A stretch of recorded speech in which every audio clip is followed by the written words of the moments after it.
بسم اللہ الرحمن الرحیم۔ جی ناظرین، آج آپ کو ہم ہیپاٹائٹس بی کے متعلق بتائیں گے۔ ہیپاٹائٹس بی بیسیکلی ایک وائرل ڈیزیز ہے۔ یہ ایک وائرس ہے، ہیپاٹائٹس بی اس کا نام ہے، جو عام طور پر جسے ہم اپنی زبان میں کالا یرکان بھی بولتے ہیں۔ تو اس کی زیادہ تر جو ہے کہ اس کے جو دائمی مریض جو ہوتے ہیں وہ اس میں سے تقریباً پوری دنیا میں 7,80,000 ڈیتھ واقع ہو جاتی ہیں جو جگر کے کینسر میں مبتلا ہوتی ہیں۔ عام طور پر نوزائیدہ بچوں میں زیادہ تر اس کے چانسز ہوتے ہیں پھیلنے کے۔ اب ہیپاٹائٹس بی جو ہے پھیلتا کیسے ہے؟ سب سے پہلے تو ایک یہ ہے کہ ایک انفیکٹڈ بندے کے بلڈ ٹرانسفیوژن سے ایک صحت مند بندے میں جب بلڈ ٹرانسفیوژن کی جائے گی تو اس میں زیادہ چانسز ہوتے ہیں۔ اس طرح جب بچے گردنواں ماحول میں کھیلتے ہیں تو وہ یا زخم یا کٹ لگ جانے کی وجہ سے بھی ہیپاٹائٹس بی کے پھیلنے کے زیادہ چانسز ہوتے ہیں۔ اس کے علاوہ جو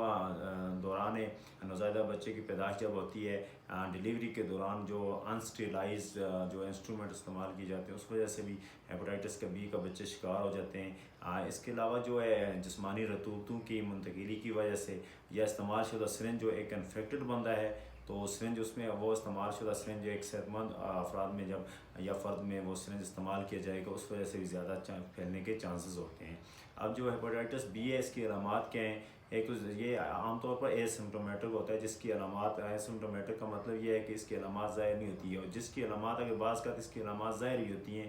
جس میں جسم میں تھکاوٹ اور اس کے بعد متلی الٹی کی کیفیت ہو جانا، سر درد ہو جانا اور آنکھوں کا پیلا ہو جانا یا اسکن کا جو ہے پیلا ہو جانا، یہ تمام جسے جرکان بھی کہا جاتا ہے، یہ علامات ہیں اس کی۔ اور زیادہ تر جب یہ ہیپاٹائٹس بی جب دائمی شکل اختیار کر لے گا یا سویئر ہو جائے گا تو جگر پہ اٹیک کرے گا، تو جگر کی جو اٹیک ہونے کی وجہ سے جو علامات ظاہر ہوں گی، ایک تو یہ ہے کہ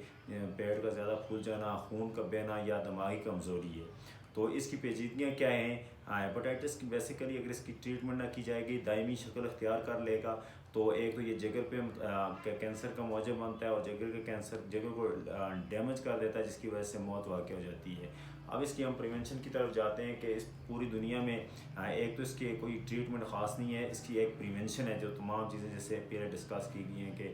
جو بلڈ ٹرانسفیوژن انفیکٹڈ بندے کا وہ ٹرانسفیوژن نہیں کیا کرنا چاہیے، اس کے علاوہ انسٹیرلائزڈ انسٹرومنٹ استعمال نہیں کرنے چاہیے، اس کے بعد جو استعمال شدہ سرنج کو استعمال نہیں کرنا چاہیے، اور سب سے امپورٹنٹ جو چیز ہے اس کی ویکسینیشن ہے۔ تو بیسیکلی جو پوری دنیا میں جو ویکسینیشن چل رہی ہے، نوزائیدہ بچوں کو 24 آورز میں اس کو انجیکشن لگائے دیے جاتے ہیں، لیکن جو پاکستان کے جو اس میں حفاظتی ٹیکوں کے جو پروگرام ہے، اس میں 6، 10 اور 14 ہفتے کی عمر میں جو پینٹا کی ویکسین لگائی جاتی ہے جو 5 بیماریوں کے خلاف ویکسین ہے، جس میں ہیپاٹائٹس بھی شامل ہے، اور یہ ویکسین ہیپاٹائٹس سے بچاؤ کے لیے لگائی جاتی ہے اور بچے کے اندر امیونٹی کو ڈیولپ کیا جاتا ہے، قوت مدافعت ہیپاٹائٹس کے خلاف یہ اس کے اندر ڈیولپ کی جاتی ہے۔ جب قوت مدافعت ڈیولپ ہو جائے گی تو وہ بچہ ہیپاٹائٹس کے مرض سے بچ جائے گا، اور اس طرح یہ ہے کہ ایک امیونٹی پروفائل ڈیولپ ہو جائے گا۔ تو اپنے ماحول کے ارد گرد ماحول میں جو بچے ہیں جن کو ویکسین نہیں لگی ہے تو ان کو جو 6، 10 اور 14 ہفتے کا جو شیڈول ہے اس کے مطابق پینٹا کی ویکسین لگوائیں تاکہ وہ 5 بیماریوں کے ساتھ ساتھ ہیپاٹائٹس کی بیماری سے بھی بچ جائے، چونکہ یہ بہت ہی انتہائی خطرناک بیماری ہے۔ تو اس کی ویکسینیشن بہت ضروری ہے۔ بہت شکریہ۔